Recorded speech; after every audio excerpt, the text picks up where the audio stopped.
days, counting all the ways I died. Everything I couldn't save, buried down, still half alive. It's got me crawling in my skin, but no one's coming out to hold me close. Pouring out the gasoline, yeah, I've been making friends with all these girls, and I got nothing left to lose. Fight to the future.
What's going on, everybody? Welcome to tonight's coverage of the NACL Open Qualifier Group Stage here on Aegis Esports. We have joined the co-streaming team that Rally Cry has put together here to be able to cover each and every matchup of the NACL Open Qualifiers. We're going to be snagging the first match of Group A here today to start things off, where Blue Otter, the reigning champs from Open Qualifier number 1, are going to be playing up against the newly qualified at Nigel's last tiles, where 4 out of these 5 players are in their very first top 16. My name's Gordo. I am joined by Jordan Bot on the day. Jordan, how are you doing? Welcome to the stream. Fantastic. Happy to be here and excited to watch some Challenger gameplay. Yeah, definitely going to be an exciting one here. We are waiting just to get into our very first draft here. Going to be checking out what Blue Otter and Nigel's last tiles have brought to the table. Now, for those who haven't been following the open qualifiers thus far, worth pointing out that this is going to be the fearless format. So any champion picked cannot be played a second time in the series by that same team. That is going to have the effect of pinching out the champion pools as time goes on. Definitely going to be a hype matchup here between these two squads. Blue Otter, of course, with the point lead out of all the teams in the open qualifiers. They have got themselves right up at the top of the ladder off the back of that first OQ win, sitting at 120 points for the time being. Going to be tied up with Winthrop after OQ number 1. No, they definitely have more than 120. The wiki has just not updated to recognize that Aporia's roster moved over to Blue Otter. So they're still in number 1 with some amount greater than 120. Not exactly sure what that amount is. They are well on their way to being able to make that top 4 and make it to the NACL promotion tournament. Oh, with that said, let's talk about some of the squads we've got coming on in for the day. I mean, Blue Otter keeping together that same team that previously was known as Aporia, Lawrence, Music, Samakin, Lynx, and Rovex. Nigel's last tiles, as I called out earlier, a younger, newer team. Everybody except for Evan Lai in the jungle making their first top 16 right here. It is going to be Nodal, Elias, Good Shot, and Love Ego in top, mid, 80 carry, and support from top to bottom there. Evan Lai got to play in a little bit of top 16 on the Godel Gamers around a year ago. Was subbing in there for Trickster at the time, or Wakao as he is known now. Going to be now looking to take his own team as far as they can make it. Going to be a tough matchup, though, for this relatively new squad up against those who have been able to make it so far in the open qualifiers before here, Jordan. Honestly, you painted the picture very well. I'm told by the wise Gordo that Blue Otter is a team to be feared. Now, would you classify this as a top side centric team, or do you think they dominate their matches through the bot lane? I think it's been a lot of bot lane focus for them lately. Lawrence is a very experienced top laner in his own regard. Been around the scene for a long time. Previously known as Speedo, was on that Cloud9 amateur team back in the day, has been a temporary sub on NACL teams before in the past. But it's Lynx, I think, is the guy to watch on this team, coming down from the NACL last split, where he had himself a pretty solid performance with AoE, but with the 80 carry pool just having so much turnover between 2023 and 2024 for North American Tier 2, was not able to find himself a spot back in the NACL for this split. So going to try to earn it there directly with this Blue Otter squad, and on pretty good pace to be able to do so far. So I think Lynx is definitely going to be the player to look out for, especially up against relative newcomers in Good Shot and Love Ego, as we are racing through these bans already. Twisted Fate, Ivern, and Smolder banned away by Blue Otter, and now the Zoe, the Callista, and there's that Varus banned away by Nigel's last tiles. Going to be looking at a B1 Senna, some early range, some early scaling. Love to see it. What will Tile respond with? I'm wondering if these teams prioritize Lucian in the 80 carry role. If not, something along the lines of an Ashe. And then a lot of these power picks in the jungle, such as the Volibear, are available right now. Definitely here, as we are looking to see what is going to be the response here from the tiles. I'm not surprised to see that Zoe banned, by the way, as that particular pick has been a favorite of Samakin's, was one-tricking Zoe for a lot of his career, has moved away from the one trick lately, especially in his journey to rank 1 in NA solo queue just last season.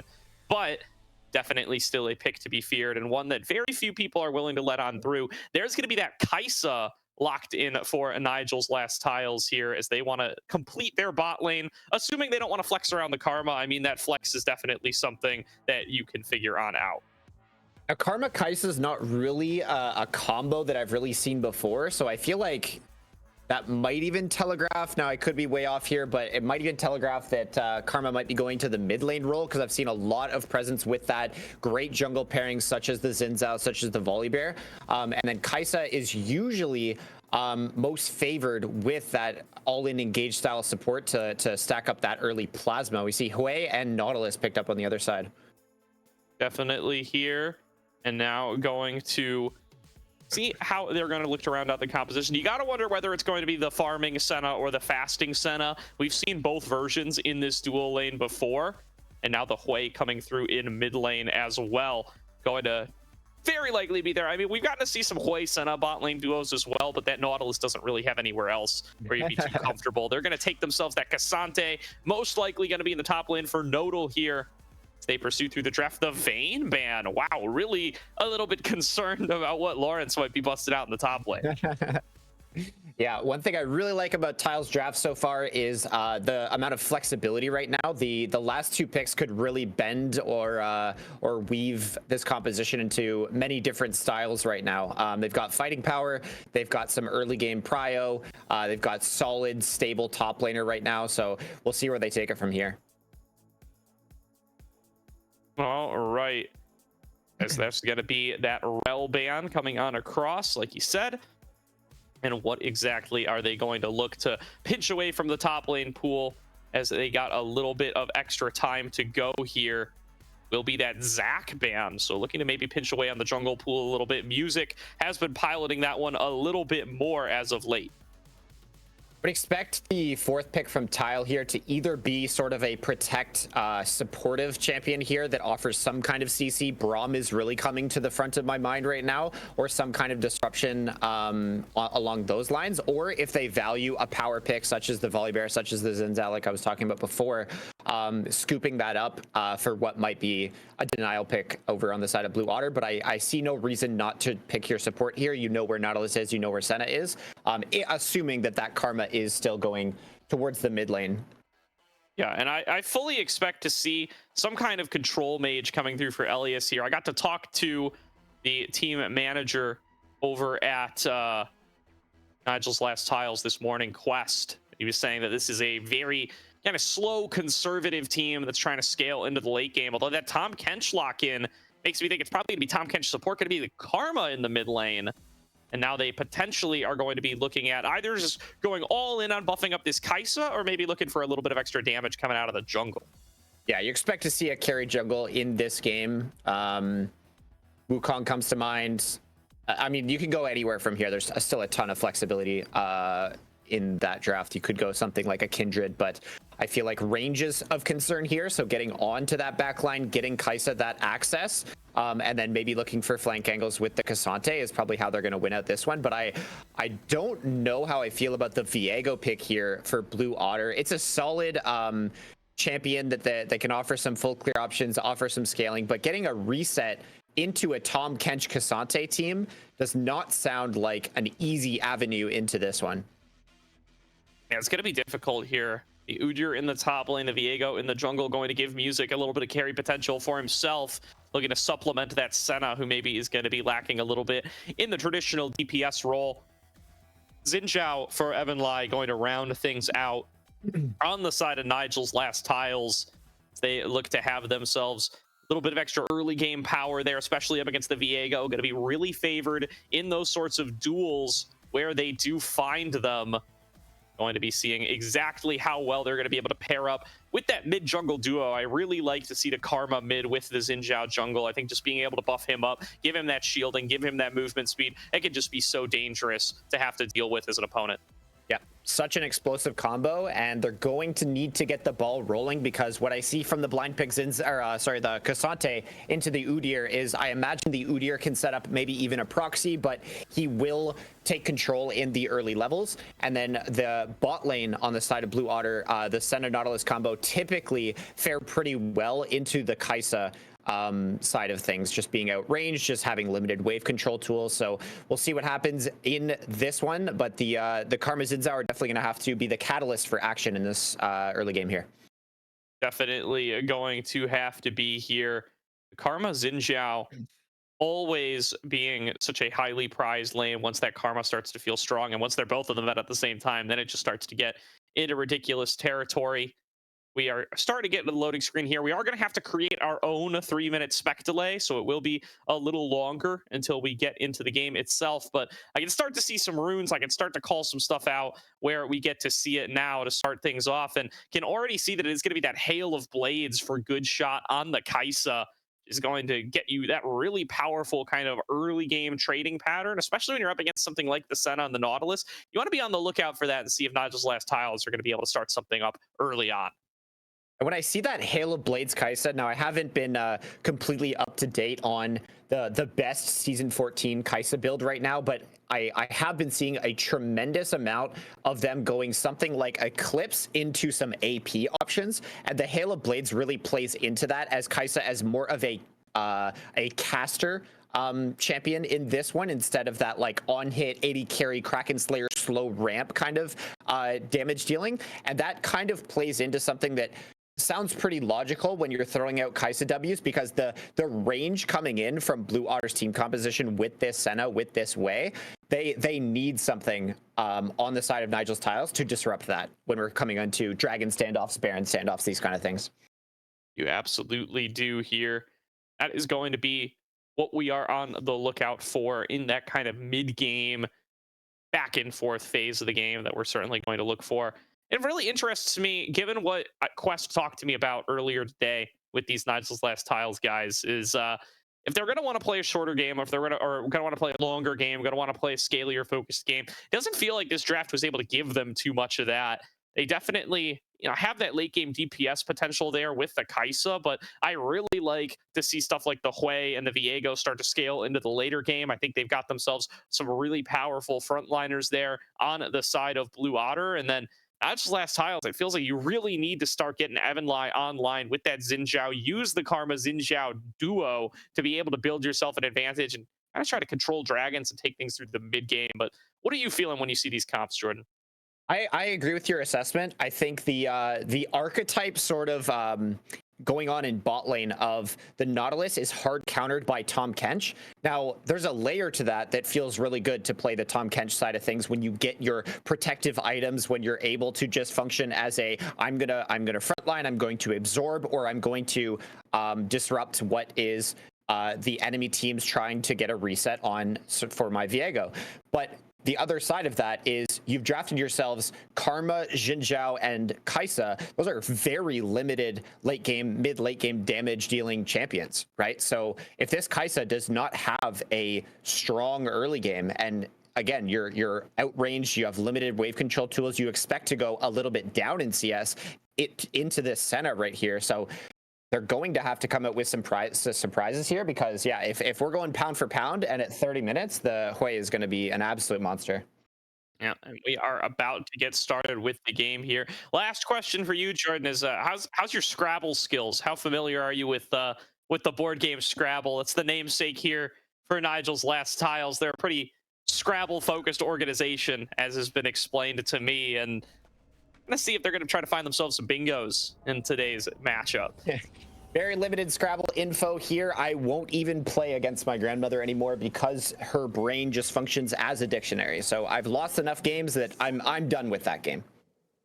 That's fair. I understand that. So are these guys. They've moved on to bigger and better things. They've moved on to League of Legends. Going to see how they are going to be able to match up against one of the best teams in the open qualifiers in Blue Otter. Already, Samakin starting to find some of that early harassment. Spots out Evanlai, just going to make sure that he's aware of who's in charge here, coming in from the mid lane, going to get themselves their very first stacks there of the mana. assuming that that is the rune option that they've gone in for. Just going to chill on out here, not looking like anything too exciting in the mid game, or in the early game rather. I want to see some patience out of music here on this Viego, because if you're flying in and you haven't done all your calculations on what happens on the other side of it, you are not getting your reset. It's going to be very hard, so you have to let your Hui and you have to let your Senna kind of operate for an extended period of time. We got to get some poke damage down. We don't want to fight the fair fight, because if you run in to this Tahm Kench, you run into this Jin Zhao, these targets are not going to die. They're not going to fall over easily. And look at Lawrence here going for a little bit of early game shenanigans, going to try to be disruptive onto Evan Lai. And wow, Evan just going to flash right over the wall there. Just says, hey, I don't want to lose a chunk of my health bar to this nonsense. I'm just going to get out of here, reset, tank the loss of time, and know that, hey, Lawrence is going to have to go back to top lane here sooner rather than later. But he finds a big trade onto Nodal as soon as he gets here. What a great start here for Lawrence. Whew. Fighting down bottom, the Nautilus going to eat the trade on the way out, but I mean, trading that much HP on to Good Shots Kaisa here is not going to feel well for him on the early lane, so expect to see a bit of a CS lead, minion wave advantage for the side of Blue Otter here. Limited sustain options for this Kaisa here. The level 2s are matched. And I really love what Lawrence did in the jungle to disrupt the Xin Zhao. Gives his team full information and also burns Xin Zhao's early flash, which is a huge catalyst for action in this first 5 minutes here. Yeah, it's a rough start for Evan Lai here, and this has been a tactic people have been utilizing on the Udyr ever since Udyr top kind of rose to prominence in the meta. Something you just kind of have to be prepared for. This time around, looks like Evan Lai was not, and there's going to be Lawrence reaping the rewards. Getting the correct read, and now Music coming in for a little bit of an early dive. They are going to try to move forward, and they're going to be able to take down Good Shot. Love Ego now left out here all alone. Music going to go in for the reset. Do they want to take this dive further? I don't think anybody wants to tank up this stuff, so they are going to allow them to escape. Love Ego, though. Yep, absolutely. Music getting the inner track there towards bot lane just makes it pretty unplayable for them. Great dive. Link's getting the aggro on that one, and we're putting this Kaisa behind early, and like we talked about, that is detrimental for Nigel's lost tiles in this early game. Yeah, definitely here. Samakin just holding it down in mid lane, getting himself a little bit of a lead, and Lawrence, by the way, now knowing that Evan Lai can't be on the top side of the map anymore, he is just proxy farming the day away, making stuff even tougher for Nodal to just be able to navigate. Nodal going to face check on in here, but I mean, that's just going to be another double tap of the Phoenix stance away from you losing a solid chunk of your health bar. Or it's just going to go in and look for his first recall, get himself some items, show back up, and continue to be as frustrating as possible. Absolutely, and Eliash is starting to feel a little bit of the pinch from the Hui here. Getting that first recall off. Oh, it looks like someone's going to have to Hex Flash a wall here.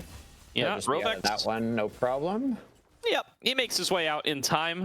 Looked a little shady there with him only being at level 2 and the Xin Zhao in rapid collapse, but we'll be able to get out in time. And now that Lawrence has shown back up to lane, not going to make too much of a difference yet. Didn't build up that tremendous of a gold lead, but it's a trade of TPs back and forth, and it's been favoring this Udyr through most of the laning phase already. Evan Lai trying his hand at stealing away Bird Camp right now. Is getting stared down by Music. They're going to call over Samakin, but these are the kind of 2v2s where you really like the Xin Zhao Karma duo, assuming everybody's executing at the same level. Absolutely, yep. And Eliash has to get something going here on this mid lane Karma pick. First reset coming in for the junglers and the bot lane here, so we'll see what we can get done as the first neutrals are spawning now. Grub's available, Dragon available. Where will Xin Zhao path? This Udyr absolutely owns top lane right now, so you have to wonder what are their priorities going into these neutrals. Yeah, and I mean, now this is where you got to be a little conscious of your position as Lawrence here, because you've got your jungler on the opposite side of the map. You probably can't go too crazy try to steal anything away. You know, you're ahead of Evan Lai, but not by a crazy amount, and Nodal's going to be able to come collapse on you as well. He's willing to sacrifice 3 CS to go and make you have to ghost out or something. That's not going to be the most favorable trade. But now, having spotted that Evan Lai has moved up to the top side, there's going to be a willingness to start up the dragon here from Blue Otter. They're going to be happy to do so. Nodal, though, seeing a good trading opportunity, pulls him back in, goes all out, trying to take out Lawrence here in the one-on-one. Now confident that the jungler isn't here as he sees that the dragon has gone down, not going to land the third and Tofo strike and be able to pull him away. And now Samakin has found Evan Lai in the jungle, connects with the spiraling despair. Lawrence doesn't even need to get involved. Samakin picks up a kill. That is going to feel really bad for Nigel's last tiles. You could see the frustration, Nodal going all out there, trying to disrupt what this relentless push coming in from this Udyr pick, right? This champion is just so immovable. The silver lining, though, is Evan Lai was able to secure one of the grubs, so that always feels a little bit nice for not only his own XP bar, but also to deny the idea of getting 6 grubs against you. Yeah, really good to be able to snag a couple of grubs there. And Music now gonna find Evan Lai as well. He's got the level advantage now. Evan Lai finally ticking over to level 5, but it's too little and it's too late. Oh, there was going to be Elias gets the shield down, but Music gonna be able to finish off the job now, getting the reset. Now he's gonna have the Xin Zhao. The wind becomes lightning. Audacious charge combo onto Elias would be dangerous, but Elias able to get far enough away to feel safe. Samakin's presence in the mid lane really matching what we think is just an early dominant matchup from this Karma, but the Hui really keeping up in seeing every single move that he's seeing here from the Karma, not really letting him breathe on the Rift here. Elias, a relatively new face in the mid lane, not even on the roster when Nigel's last tiles originally kind of made their debut here. It was going to be Insanes in the mid lane on the original announcement, but after trialing out some stuff, after messing around with different iterations of the roster, they decided Elias was the better fit here and have named him the starter. This isn't like an emergency substitute situation. Like, Elias is meant to be the starter on this team, and he's doing a pretty solid job up against Samakin. I mean, it's been rough for Evan Lai in the jungle in this early game, but keeping even in CS, playing his role well in the Karma, getting the wave shoved in, there's not too much to complain about here from Elias. Yep. So the dust is just going to settle. We're kind of waiting on the next level of neutrals. Not too much fighting to be had right now. You see Good Shot is in pretty good condition down here. He was able to catch up on a lot of the CS that he was missing out on from being dove earlier. So solid strength coming in. The game is absolutely not in either team's favor at the moment, but Blue Otter is right now. They're full steam ahead. Absolutely. And now Lawrence, now he's 3 levels up on Evan Lai. Now it's starting to get a little bit ridiculous, for when you run into this Udyr, you've got to be very, very careful about what he's bringing to the table. They are bringing over Elias to try to make the difference. A 3 versus 1 situation for Lawrence. He is going to get rooted up. The invulnerability doesn't last long enough. He's going to try to turn it back on Evan Lai, though. Dawning Shadow across the map from Lynx makes the assist. And it's going to be a 4th kill over to Blue Otter. Lawrence shrugs off the 1v3. That's got to feel awful. And anytime you've got a Senna on one side, hang on, hold up, there's fighting in the mid lane. Beautiful combo from Samakin there, not able to land the follow-up Q to be able to actually finish him off, but catches him in the root off of the, whatever the E book is called. I don't remember what that particular ability is. But catches him there, gets the full combo with the Severing Bolt, the Spiraling Despair. Yeah, whatever the Torment W is called. The ability where he throws something at you and you get hurt.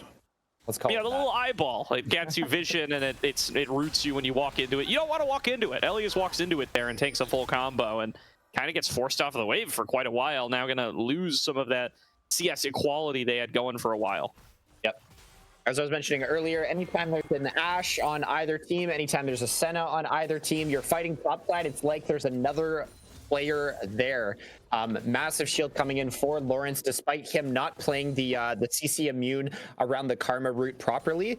Still was able to actually just trade the kill, and it's just that sheer level gap that we see in the top lane. He was able to take great economy recalls. He's in a great position to be looking in that jungle, just looking for trouble, and the collapse came through, but the result was not at all what Nigel's last tiles was looking for.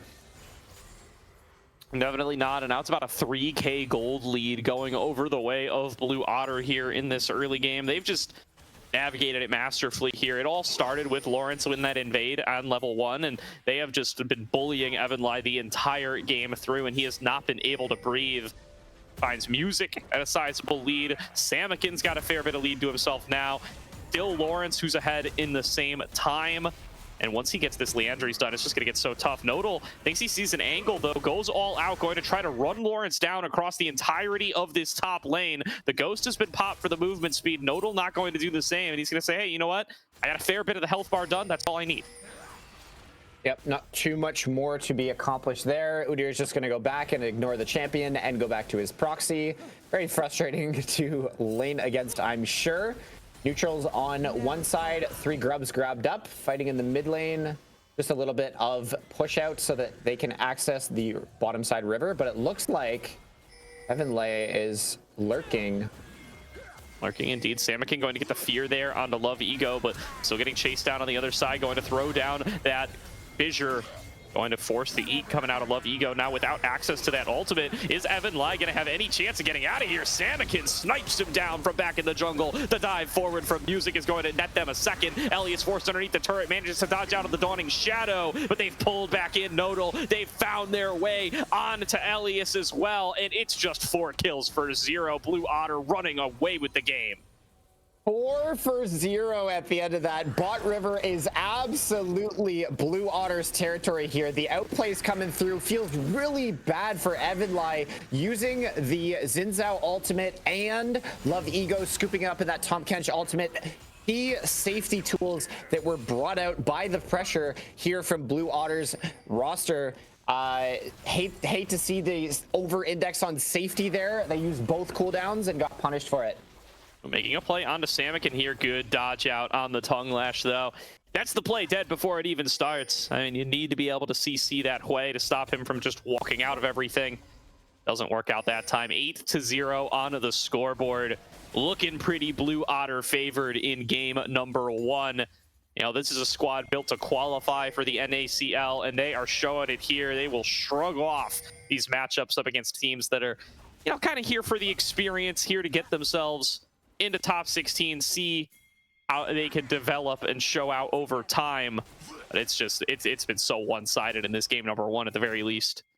Yep. So Nigel's last tiles need to lick their wounds. They have secured Eclipse on to Good Shots Kaisa, and you're looking forward to Karma's biggest power spike in the game, which is securing that Malignance completion. So that is what Nigel's last tires have to look forward to, and that's when they can start to really contest in sort of these skirmishes. But you need to be using your tools to rotate around the map. Good Shot on that Kaisa is able to help a skirmish that has maybe started out in a side lane there from a very large range. We saw that buff coming in on Kaisa on the 14.4 patch right now. So they've got to kind of, they can't fight fair at this point because the gold isn't remotely fair, right? Yeah, I know. And I mean, there's just not going to be any kind of fairness to be found. The level advantages across the board. I mean, they're the least substantial in bot lane, but still plenty big. And oh, look at Music on this trade with the Kraken Slayer already completed. Takes the fight to Evanlay, crushes him in his own jungle, and now Love Ego going to be the next victim. A second one coming on through. This one going over to Lynx, and Good Shot's just trying to recall in time, but no chance. They're gonna get collapsed on as well. Music tanking up as the Tahm Kench, guaranteeing his 80 carry. Walks away with another one, and that's 11-0 for the Otters. Yeah, just feels so bad playing the Xin Zhao from behind here as we see Lawrence going to walk wherever he pleases, as he has done in the past 14 minutes of this one. And it's all Blue Otter firing on all cylinders, seem to be winning all their lanes, and Music just gets to have his way with the map right now. Yeah, it's tough with Evanlay as the most experienced member of this team being set so far behind so early. It just feels like the team has kind of crumbled around him, and we talked about how you really needed the Xin Zhao Karma duo to work out this game, and nothing is working out. Samakin just styling on him there. So does Lawrence. He CC immunes his way right out of the all-out. Beautiful stuff there on the Udyr. Rovex, you're up next. Can you outplay to be able to get yourself out to safety? Yeah, he just lands a hook and rides it to safety. Yep. One thing I'm noticing that we can maybe point towards the draft part of the game, the Nigel's last tiles, they don't have very reliable CC. There's no point and click initiation tools here, so it kind of required them to get a lead in some of the roles and stay rolling because they don't have much going for them in this competition. They have a layer of protect in the Tahm Kench as we see them trying to take another run at Samakin. Flash is burned. Yeah, he had the exhaust on him as well, trying to find his way out as safe as he possibly can. Good shot, taking so much damage, gonna get hit by the fear as well. Lawrence is TPing into the fray. He could be the front line that this fight was missing, but it's a 3 versus 5. Meanwhile, Lynx and Music, barreling down mid, yeah. yeah, they're just crushing everything here. They got a second charge up this Rift Herald. All 5 members of Nigel's Last Tiles came into the bottom lane, and they got no game to play. No, not at all. This push is unrelenting. The Rift Herald being piloted again. Music might be driving it the wrong way, or he might be big braining it to some of these camps. He's gonna get it into the top side turret. I mean, he's gonna. I don't know if that was better or worse than crashing into the mid lane inhibitor turret, but it's gonna get you one way or the other. Now Lawrence left in the middle of a 1 versus 3. Can he navigate his way out of this? This is just gross, dude. He's walking his way out through the jungle. 4 members of Nigel's Last Tiles are in Lawrence's face, and he says, yeah, bring it on. I like those odds. I want to fight up against everybody. Throwing down the ram stance to be able to get back some of that additional health. Fighting up against Nodal, takes him out. Finally, a kill comes up for Nigel's Last Tiles as Samikin falls in the bottom lane to Elias. I love the way Blue Otter is just playing with their food right now. Limit testing on all corners of the map. Shutdown given from Samikin on the way, but the gold lead created there is now 10,000 on the side of Blue Otter here. They are just unrelenting. Yeah, definitely. Sorry, Samikin, you're the odd one out now. It's, unfortunately, gonna be voted off the island for this one. He's the big risk that this Aporia / Blue Otter team took when coming together. Everybody else on the team with so much veterancy, so much experience with making deep runs at the Proving Ground / NACL qualifier level. Samikin, kind of newer to the scene in that sense, has been showing up tremendously, but you know, that one death in this game, that's really gonna be a blemish on his record. There you go. Now Nigel's Last Tiles, every team needs to come and learn, and the question is, do we have an answer? Oh, you see an all-in the bot lane. Elias in trouble again. The damage pretty slow to come on through, but there's Music. He's got the damage. He's gonna be able to bring it. And will go unstoppable, flashing out to safety. Yep. Now the painful question is, do we have an answer that works into the Udyr top pick? And so far here in game 1, I would say absolutely not. Us pulling out the Cassante, but it wasn't necessarily the top matchup that was the issue. It was just Lawrence having his way with the entire top side of the jungle and sort of owning the top lane all levels. Here we go. Pulling him back in with the Info strikes. Devour up there from Love Ego, but pulled back in by the Dredge line. Dawning Shadow going to go wide, not landing between the members. And Nigel's Last Tiles, they withstand the engage from now, and it looks like Blue Otter are going to back away off of that. Yep, the dust will settle here. Again, still looking at almost an 11,000 gold lead. Kind of waiting on that. So taking the camps, cleaning everything up, get their resets off, and then Blue Otter are going to look to control top side for that Baron. You want to make it go dark. You want to make Nigel's Last Tiles really sweat and have to think about face checking a very dark side of the jungle. Yeah, gonna need some big comeback angles here are Nigel's Last Tiles. Gotta find those triple world spaces if they can.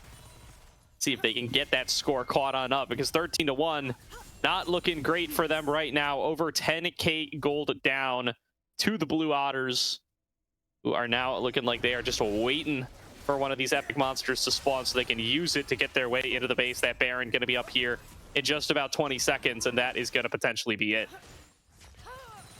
We'll see what happens. How long can Nigel's Last Tiles hold on? If they can defend their top and bottom tower, the solo mid inhib being down really unlocks a new layer of income for them. So item breakpoints might be able to be reached. But when you factor in the Baron, which will almost surely go down here as we're running at Love Ego here, no one's protecting this Tom Kench.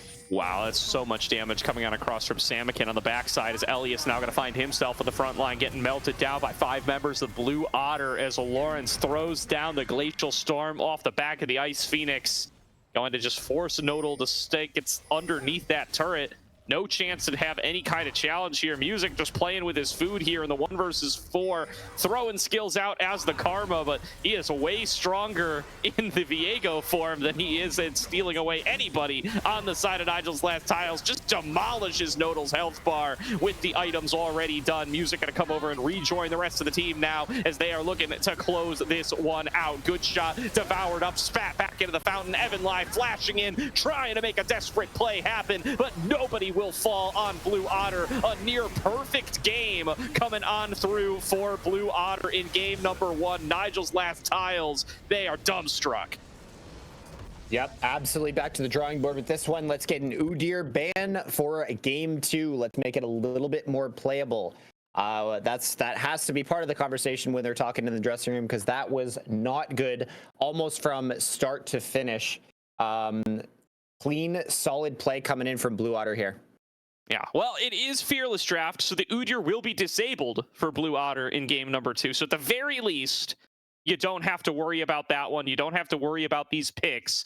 But, I mean, it's going to be a real dangerous topside matchup for them anyway. You saw how much Lawrence was able to just take advantage of the timers he got for himself in game number 1, how well Music was able to play off of the information that he was gaining. And that stuff, that's not specific to champions. They're going to do that to you no matter who they get to pick. So going to really be a lot of pressure on Evan Lai and co to be able to find their way into this more effectively in game number 2. Super excited to look forward. I've actually never been part of a Fearless Draft series myself, so yeah, I was not prepared for that, but I'm super excited. We're excited to see some of the picks that come out. Absolutely. Well, we'll have a couple of minutes before we get into the next game, so we are going to send it to a quick break. We'll be right back with game number 2 before too long.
Welcome back, everybody, to Aegis Esports' coverage of the NACL Open Qualifiers group stage, where Blue Otter are 1-0 up over Nigel's last tiles. We are already getting into draft for game number 2. The Zoe going to get banned away by Nigel's last tiles. They're going to keep that one. Now, the thing that I find here, Jordan, with the fearless drafts is you often don't have to change up your bands too much, because so much of anything that you would have needed to adapt to is already taken off the board. Yeah. I'm new to the format, but I'm super excited to take a look at the adaptations from game 1 to game 2. One thing that Tiles really was lacking in that game number 1 was decisive CC initiation tools. So expect to see, hopefully behind the curtains there, they were talking about how lackluster they're, like, you saw them trying to take a run at Samakin's way, and it was just a Tom Kench Q and a Zinzao W and then a Karma Q, and it's like none of these things are actually going to lock down any players. So we see B1 Smolder here, so one of these super high priority scaling 80 carries coming in on the first pick here. Yeah, and right as I say, there's not too much of a reason to change up your bans. Blue Otter do just that. They ban away the Varus here instead of the Smolder, which they banned away in game number 1, which will allow Nigel's last tiles to snap that one up for good shot. Now going to respond with the Aphelios on their side here, as they look to see if they want to take just a scaling versus scaling bot lane and see just how well Lynx can do alongside Rovex in that duo. Azir and Aphelios, Azir being one of the most prized possessions in the mid lane, and I do like the response, seeing the Smolder as this like unbeatable late game monster, picking in the Aphelios, and I've seen Jinx also prioritized into it. It's a sort of scaling pick that offers only just a massive amount of damage, but also Aphelios' lane control tools really states very early on that Blue Otter are going to have a lot of priority coming in from the bottom lane, because Smolder has those known weaknesses of being a little bit slow to ramp up in the early game, looking to just play for stacks, play for safety right now, and Aphelios has a lot of tools to set up these bot lane dives. Absolutely does here. Now going to be looking to see what they can do to round things on out. Gonna be that Udyr selection for Nigel's last tiles, and that Ziggs in the mid lane as the counter pick to Azir. That's how they're going to try to challenge Samakin back on one of his comfortable champions in that Azir. They banned away the other in the form of the Orianna, so we're clearly trying to get themselves this matchup. Ooh, that's an Olaf pretty early here, coming through for Lawrence in the top lane. Says that, hey, this is going to be my pick when you take the Udyr, and I'm going to be able to guarantee that the same thing doesn't happen to me as happened to Noda last game. Yeah, almost surely a top lane counter pick to the Udyr. The CC immune Olaf does not care about, so and matching that with a lot of slows to match what Udyr can do, and just a lot of kill pressure coming in early. Fighting to the last HP is what Olaf is super great at. So Blue Otter grabbing up almost 3 priority laners for them very early on in this draft. Absolutely here.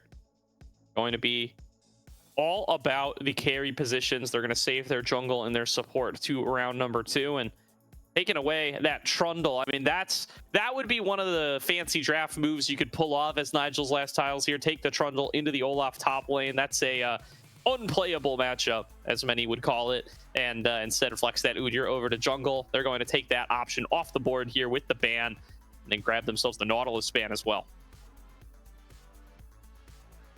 Yep, absolutely. Ziggs, Udyr, Smolder as your lane so far for tiles. Not a tremendous amount of early game priority, early game pressure coming out from those picks. So I wonder what they will take in the jungle to round out their composition here. They have a lot of scaling, they have a lot of wave control tools, but they don't have a lot of fist fight potential. So something like the Zinzao again would be a very bad look for them. So I wonder what they're going to pick here in those last 2 picks to make their composition truly shine in some way or another. Rel being picked up for Blue Otter, just another reliable engage tool. Aphelios Rel, tremendous combo in the bot lane. Aphelios can do all and more of the damage needed, and Rel with that setup, add some shield break in there, and you're looking pretty good. Definitely love to see stuff like the shield break up against the Udyr in particular. Is like you can nullify some of the more powerful tools he brings to the table. And I like the counter pick here as well. Alistair, a tried and true counter to the Rel. Gonna be coming into that bot lane support position for that Smolder to make sure he is not getting crashed down on. with too much availability. The last pick here could very well be for Evan Lai, most likely will be. I wouldn't expect them to flex this Ujir unless given a really strong reason to. Suppose if they do have another Olaf counter they would rather pilot, they could take it, but nah, they're going to lock in the Graves. Trust that Evan Lai is going to be able to farm up and scale, much like this Smolder, and Ujir will be going to top lane to try to survive against the Olaf. Yep. Alistar being picked up, a good answer to the Rel. A lot of disruptions. Actually gets more value with the ability to knock someone out of the Kindred ultimate. Kindred as our B5 here for Blue Otter.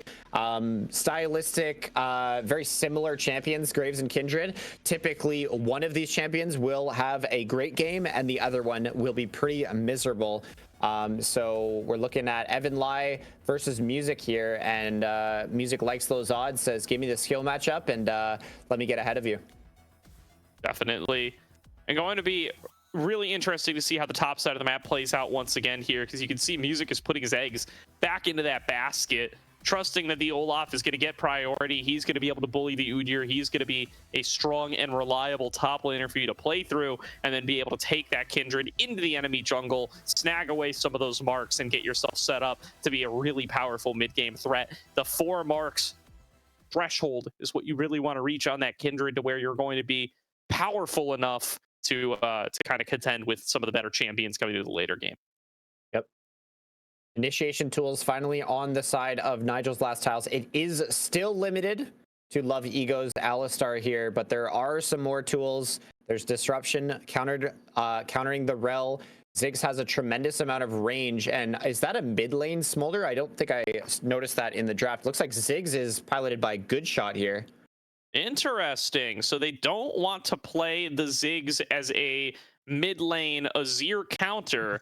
They want to have the Smolder play the scaling matchup, and they want to move Ziggs into the bottom lane up against the Aphelios Rel. Yeah, thinking about that more, I think Rel has a tough time into bot lane regardless. Like Smolder has so many spacing tools, but I think what they're trying to say is that Ziggs can go toe-to-toe a lot better than Aphelios can when it comes to jockeying for position, getting the wave control down, because the amount of push that Ziggs offers in the bot lane role is tremendous. So it might give Love Ego a little bit of freedom on this Alistar to maybe make some plays paired up with Evan Lai here. Absolutely. We've got ourselves into the spec delay that we've got to create, so going to have ourselves a couple more minutes checking out some of the runes that are coming on across. We see a lot of fleet works across the board, notably one on Samakin, so going to just be looking to have that little bit of extra sustain. Not going to be looking for anything too aggressive, and notably as well, not going to be like the grasp mid Azir like we got to see out of Jojo Pune earlier today on that newer, fancier, tanky Azir build. Yep, very interesting to see that. Spellbook on the Rel, that is not one I've seen before. And then Phase Rush on Love Ego, always feels good to be that fast cow. Especially when there is an Olaf in the game. There is not a keystone that you can take on Alistar that really feels good into an Olaf. So if Nigel's last tiles here are going to be team fighting and skirmishing around these neutral objectives, and if the Olaf is going to be a force in this game, having some kind of counterplay, because Olaf doing as much true damage as he does, Alistar doesn't like that. Alistar does not like that one bit, wants to avoid it at all costs. So I have to see. I'd love to see Phase Rush Alistar making an appearance, though. I feel like everybody goes for the Aftershock these days, and it's just not as fun. You love to have that extra bit of movement speed, trying to loop around people, get a good headbutt angle back into your team. And the best way to do that is to get yourself a Phase Rush and see just how quick you can move around. Going to be really good if you counter out and engage from something like a Rel as well. You land the Pulverize to stop that crash down. You get an auto. You get a tick off of the E. You got the Phase Rush movement speed. Loop all the way around and just try to make things miserable and get some headbutts back into your squad. Yep. Absolutely. Another thing that we didn't talk about yet is the teleport on the Ziggs bottom. That is kind of what we expected. But Ziggs, not known, not a super popular force in the bottom lane, but a tremendously safe one with the satchel. Like, Rel is going to have such a hard time getting onto this Ziggs. So setting up these bot lane dives, what they were trying to do in the previous game, is going to be a lot more difficult when the Smolder's actually in the safe lane of the mid lane. And the amount of wave clear coming in from Ziggs early is going to be able to hopefully dissuade that, because we can't we can't allow Blue Otter to run us over in all 3 lanes and jungle again with the amount of momentum that they're coming in from game 1 with. Yeah, I mean, that's really going to be the question, right? And when you're a newer team facing off against a squad that's kind of favorited to be able to make it up into that promotion tournament, that's got to be one of your kind of goals, right? Is just try to improve game on game, try to show a little bit more fight back. Nobody's really expecting you to come on in here and win today. If you can win, that's absolutely sick. But at the very least, you know, don't lose the same way twice in a row. Adapt, overcome, and make them show you a little bit of something different. Yep. And I think Love Ego is going to have to be the catalyst for action in this one. We got that Alistar into Rel counter pick here, but not a lot of CC coming in on the top side of Udyr, Graves, and Smolder. So we're going to look to establish some kind of pressure. Love Ego has to do something on this Alistar and get the game rolling. Definitely does. Eyes going to be on Love Ego in the bottom lane, Evan Lai in the jungle, and what they were going to be able to do on this kind of hard farming, later game scaling approach to the game that they've chosen to embrace in game number 2. This is what I was expecting them to go for kind of all series long, based on what Quest had told me earlier this morning. They would love to get that Smolder. There's a reason it was banned against them by Blue Otter in game number 1. They want to be able to just play a game where they are going to be the stronger later game team. Actually finding Lawrence here pretty early, very slowed on up by that double tap of the Phoenix. And Lawrence, without TP, he might just decide to recall here and just be late to the wave, but Nodal's going to interrupt it. Tough position for Lawrence here as a no TP Olaf. Yeah, this will set up a much better start here for Nodal in the top lane. Evan Lai, good read on the Olaf, likely being in that bush, looking for a level 1 trade. He's going to have to drink his potion extra early. Olaf is tremendously strong at low HP, but you wonder if the Graves is going to make a repeat visit here. Yeah, and I mean, the sustain is always just so strong for the likes of something like the Udyr. He's got to flash out there. I mean, just an inadvisable choice by Lawrence just to try to fight his way through the minion wave there. He doesn't have Tough It Out yet. He's still level 1. Now he's going to have to take the recall way later than he would have otherwise. He's still only going to get 2 CS. He's just going to be so behind. Yeah, he's got to bite a tremendously hard pill here. I wonder if he's going to pull music over to cover himself here, because he doesn't know that Graves isn't here after a couple camps. Wave's going to crash before a 3 camp would be possible here, so it looks like Lawrence is going to be able to lick his wounds and collect the EXP from that. Yeah, critical to tick level 2 there as well. He probably leveled Tough It Out, or at least was willing to level Tough It Out in case the dive ended up coming through, so that he could actually try to, you know, sustain and fight it out here. Now getting chased down again. Wait for the Tough It Out. He's got it. Holy, a close one. Close exchange here. Olaf comfortable being 1 HP, but does he love being at 1 HP? Probably not this early into the game. Yeah, you know, in the right scenario, sure. But I think right now, with Nodal at the health total that he's at, probably not. And now this whole wave is just going to be for naught. It's just going to die to nothing. Yep. Really tough position Both to be in end here. up on the bot side here. Whew, yeah, a little bit of brawling back and forth. Evan Lai getting forced out of his own jungle as Music wants to make sure to secure those marks. Yep, the early priority coming in from the Aphelios. Blue Otter able to get push in the bot lane. Unlocks the rail first, and this is going to enable a red buff invade. It's going to feel pretty good for Music here. And right around the time that these scuttles are spawning, which side will contain the mark? And top side is where Kindred's mark is. He's not going to opt in for that. That's too off tempo of his other camps. So just going to hard to farm this one. Yeah, there's a little trick you could do there on the Kindred, where if you suspect the other jungler is going to take your marked scuttler, if you leave the other scuttler alive, you can just get your mark transitioned over to that one. Might be what Music is going to go for here. Yep, just leave it up and maybe you get rewarded. Lawrence coming off of a tough base there, down items. Nodal having a much better start this game on the Udyr. Definitely. Still brawling back and forth, but at least now that you're at level 4, you've got access to the Tough It Out. You're a little bit stronger at being able to actually like take these trades in these sort of extended scenarios. Nodal going to tank another undertow up there in the top lane, and ooh, Love Ego coming in for a little bit of a play there. Not going to land the full combo though.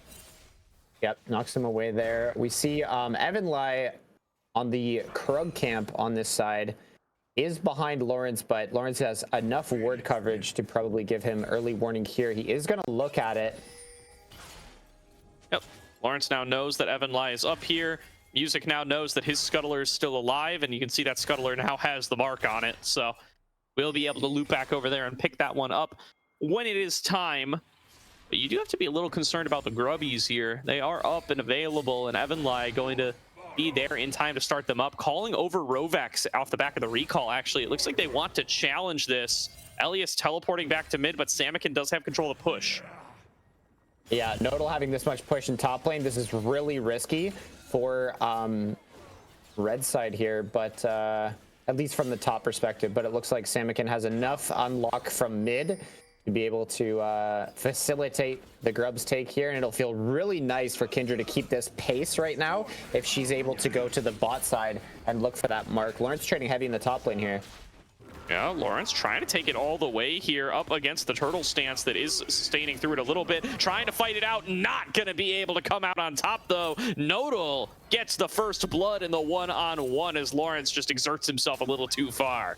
Yeah, that cloth armor paying dividends right there. All microcosms of the small advantages that Nodal's been able to stack up for himself on this Udyr. Just a massive presence coming in again on this pick. And the dragon started up here by Blue Otter. Absolutely, here they are going to be able to secure this one without too much trouble. Doesn't look like Evanly has any plans of coming over to try to contest. Is this an early gold lead going on over to the side of Nigel's last tiles? And I mean, as this heavy scaling composition, the fact that you're looking this much better in game number 2 compared to game number 1, that's got to feel good. Absolutely. Elias having a quiet game in the mid lane once again, keeping up in CS on this Smolder. Also opted in for the cull as well. So as we get a check in on the stacks, looking at 47 stacks in the mid lane, I believe I saw. So that is about on pace as to what we see from about average, especially in the mid lane. Nodal at a whole dang 2-level advantage now. Just gonna try to run Lawrence down. He has to flash and ghost, and will just barely escape with his life that time. Great trade from Nodal, recognizing the advantage that he has, and Lawrence just struggling on this Olaf matchup that he opted into. Yep, absolutely. Counter pick over to Lawrence 2 games in a row, but this time not having the same effect. Is Udyr just really this unkillable demon in the top lane? I mean, it's tough to play against Udyr, man. I don't envy it at all. Of course, he had the option of banning it. You can't pick it for yourself anymore, but deciding to let it through, deciding that they would be able to tough it out, no pun intended, and so far not really being able to do so on this Olaf. Yep, and leaving the Aphelios lane is Rolex on this route. Excuse me. Dangerous stuff here, taking the fight once again, pops the Ragnarok. There comes that Lamb's Respite to give you that little bit of extra time. Lawrence going to emerge from it, going to pick up that kill for Music as Evanly drops in the trade.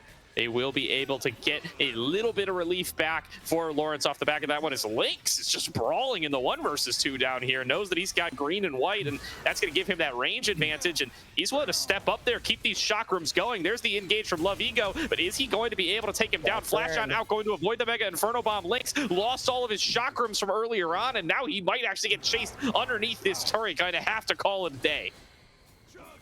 Yep, summoners burned on both sides, ultimates on both sides. More trading in the top lane, might be a dive.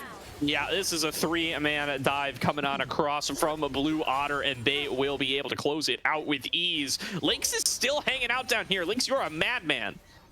Lynx kind of overplaying his hand, maybe just a little bit here, but good shot. Not being able to get that lost chapter on first buy, as bot lane Ziggs typically aims for, was pressured off earlier. So mana is an issue here, and Lynx going to feel very confident being in the face of a no mana Ziggs, but seems to be playing with a little bit of fire. This is definitely not risk-free gameplay right here. Yeah, I mean, these guys are really playing at the edge here, very confident after how game number 1 went for them, and I mean, at least pulling it off dive-wise. Music up 2-0. He's having a fantastic start on the Kindred. You get a stack check there before too long. I haven't seen how many of those marks he's been able to secure. He's got 4. He's online, baby. He's got traditional 80 carry range. Yep.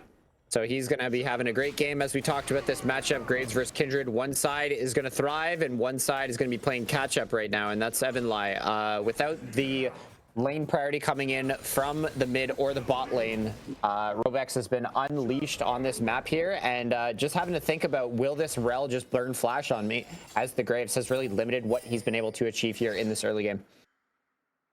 Definitely. They move on up. There's going to be the Grubs. Grubs number 2 back and available here. We'll see if they want to go for the full 6 Grubs stacks on the side of Blue Otter.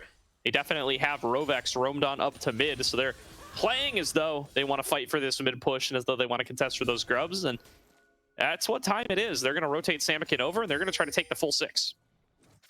Yep, staring down the face of a post level 6 Azir here around the Grubs. He also has lane priority. Is just so hard because if you commit as Love Ego, you don't have a way out, and you are absolutely getting peeled, right? Oh. So Lynx is actually in a little bit of trouble here. He's got Big no suckers. 1v1 bot lane for too long, and he's just going to fall down. Yeah, good collapse there from Evan Lai. Recognizes that Lynx is weak after overexerting himself in that play earlier on. Lawrence going to let his Ragnarok drop off there too. Stuff is getting dangerous. Can Nodal turn this around? He's going to try, throwing down the double R. He gets himself a solo kill up against Lawrence, and he's just going to walk away from Rovex. Blue Otter just playing like the other team doesn't do any damage, and they're finding out they're wrong. Nigel's last tiles winning out on the bot side and also winning out in that top lane. Nodal on this Udyr having a tremendous impact on game number 2 here. Signs of life coming in here from Nigel's tiles. Yeah, I mean, they find themselves at even gold here at 11 minutes. The Kindred, something you got to be concerned about. I didn't quite see what Dragon Practice stacks were at there. The text was covering it. At 92, not terrible. I mean, there's really, once you get like your first item on the Smolder, you start to really accelerate how fast you get those stacks, because you can start kind of just one-shotting minion waves with the Q. Absolutely, yeah. Once you hit that 125 and you get the shotgun Q as well, you start to see a massive acceleration, and getting those 225 stacks around that 22-minute mark is you're having a great game. Definitely. Keep an eye out for that. Yeah. Blue Otter, of course, trying to get themselves the Dragon Soul. Another collapse onto Lynx. He is still summonerless. Actually had the Ghost back up, so he's going to use that to create some distance and trade his way back in. He's got the backup of his support in jungle this time as well. Wow, Lawrence has just been off on these undertows, or maybe Nodal's just got the fancy feet. One way or the other, Nodal's been dodging out on these without any trouble in the world. Ragnarok pop, though, going to try to run him down. Jungle v jungle matchup over on the other side of the map. Lawrence going to run on out his ultimate. There's going to be the kill coming through from Music, playing the 1 versus 2 and immuning the mom damage using his ultimate. Lawrence flashes back in. He comes up with a 1-on-1 kill. About time. Lawrence winning out in that matchup. That was really cool to see. Yeah, I don't know. Sorry. Music, more fighting in the bot lane here. Fight breaking out here on the other side. They're going to call in Rovex to use that Magnet Storm, locking down good shot and giving another kill over to Lynx. Stuff just going wrong across the map here. They did manage to kill Music. That was a fat shutdown, but I think it went over to Love Ego. That's not what you want. No, yeah, they all start picking that extra gold. Is going to feel a little bit bad. Nigel's lost tiles, definitely in contention in this one. Not going to be the same story to game number 1 here. Music getting a little bit over eager there without the Lampster's bite, and just not being able to protect himself there. I wonder what happened in game number 1 voice comms on the side of Blue Otter, if Lynx just said, Rovex, leave me alone. Like maybe there was a disagreement between the bot laners there, because Lynx has absolutely been lonely in the bot lane for a lot of this, and you see him get appropriately punished there. Find himself under the turret again.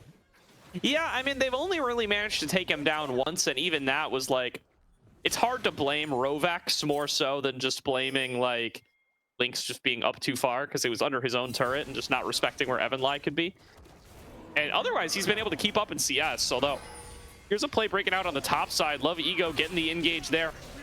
On towards Rovex. Rovex just going to look to buy some time. There's going to be Lawrence popping the ultimate, taking down Evan Lai, still keeping the Ragnarok up and alive. Samakin and Music arrive to the play to clean up the remaining members. 2 already fallen on down. It's a 2-for-0 in favor of Blue Otter, and even Rovex gets to walk out.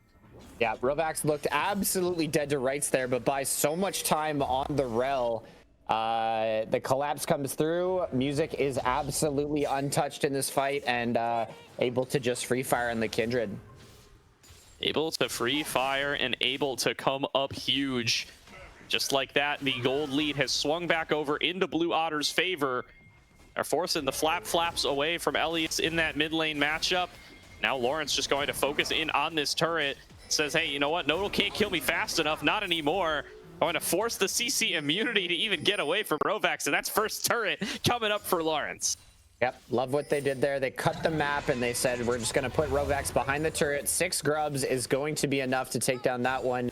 Looks like they're knocking on the doors of the mid lane next. And once again, it's kind of all Blue Otter here pulling away. They've got 2 dragons and 6 grubs. That's a pretty good early game from my standards.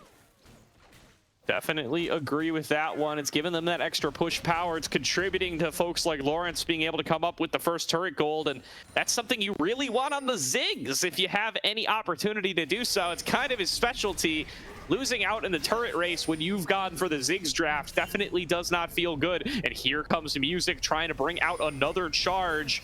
Looking to see if they can take a mid lane inner here at 15 minutes. This is just crazy and is funneling so much gold into the Blue Otter squad. Love Ego popping that Unbreakable Will, perhaps a little bit too late. Now coming back on in. Stamina can get a look for the shuffle, does not connect it onto anybody, and they're all going to have to fall back to the Lamb's Respite. Rovix's health bar falling lower and lower. Collateral damage nearly going to end up taking him down. They were able to stay alive, and look at Lawrence on the back line, popping the Ragnarok and running through the rest of the team. A kill picked up by Lynx on the other side as well, and somehow Blue Otter come out of that with 2 kills. Blue Otter says, give this man an axe, and he's going to take a Nexus. Blue Otter coming out huge in that fight. Good flash from Elias on the Smolder there to get out of that one, but just so many offline carries right now. Smolder's not ready to fight. Ziggs finally just took down his tower.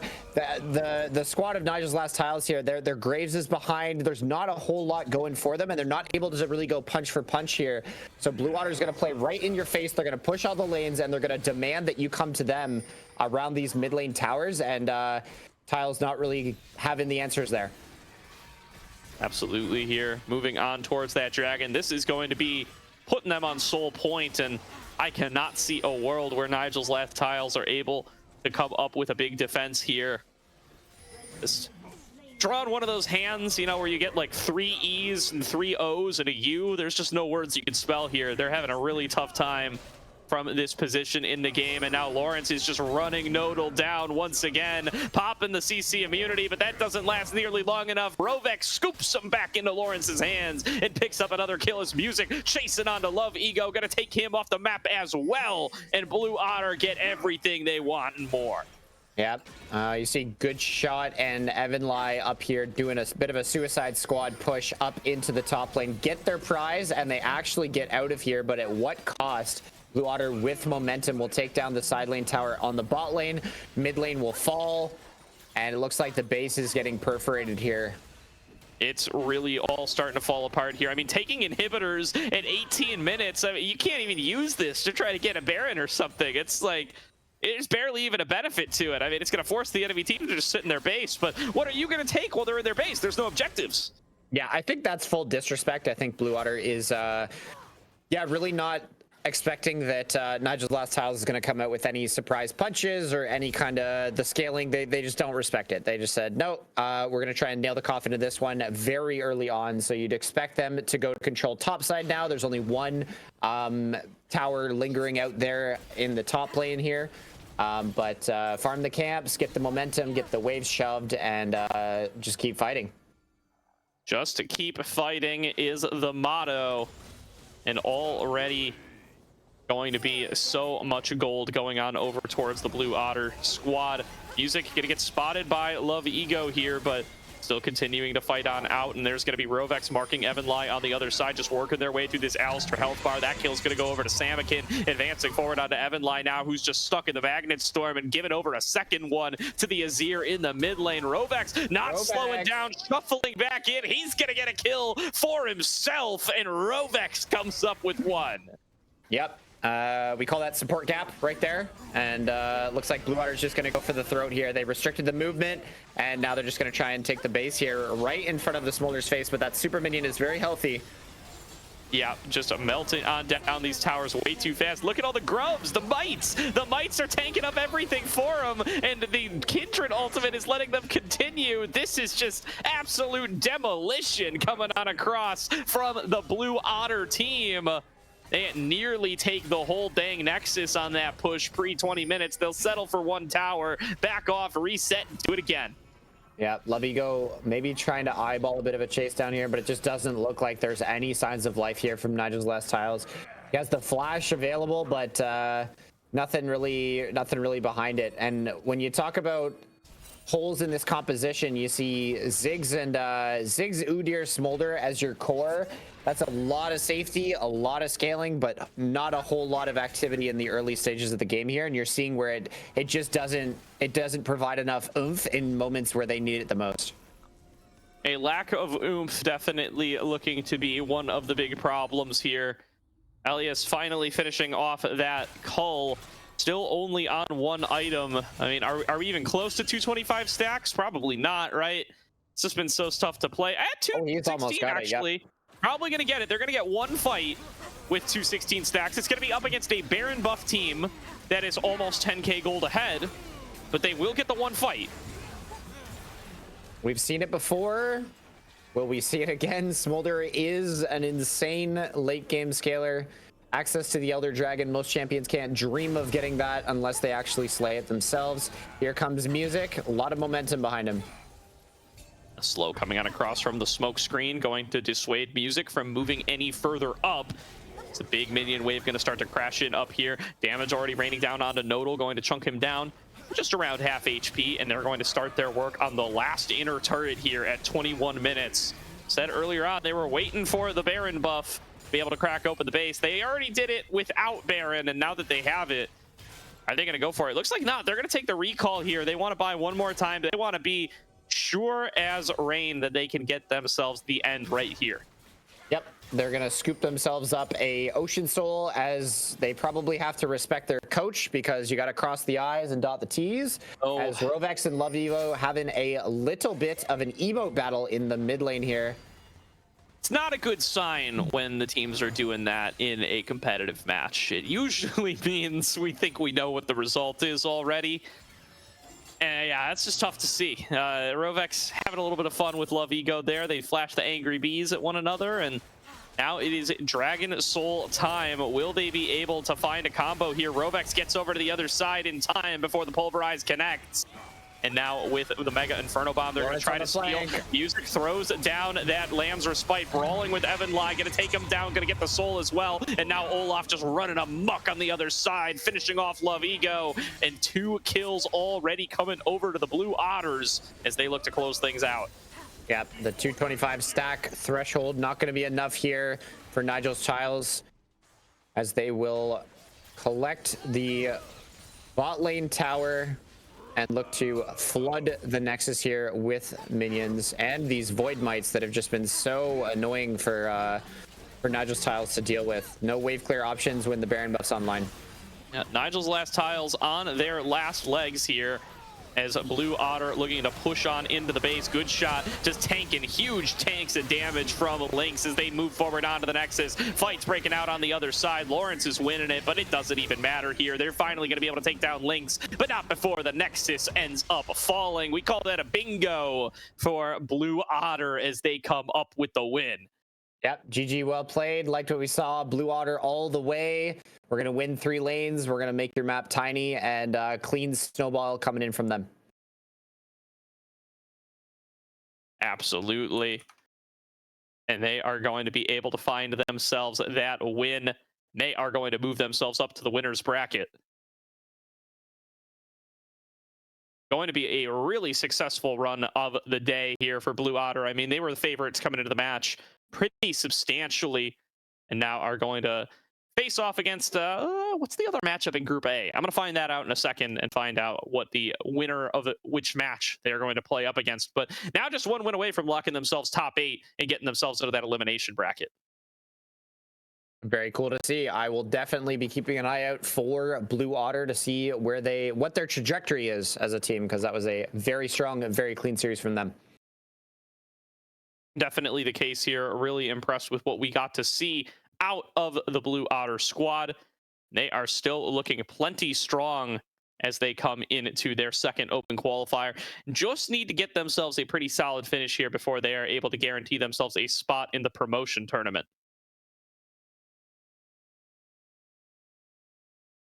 All around, very solid showing here from Blue Otter. Very happy that we got to share that all with you today. We are going to be back tomorrow with more of the day 2 matchups. There will be Group C and Group D getting streamed. We will be bringing Team Fish Taco versus BlackRock here on the Aegis Esports channel.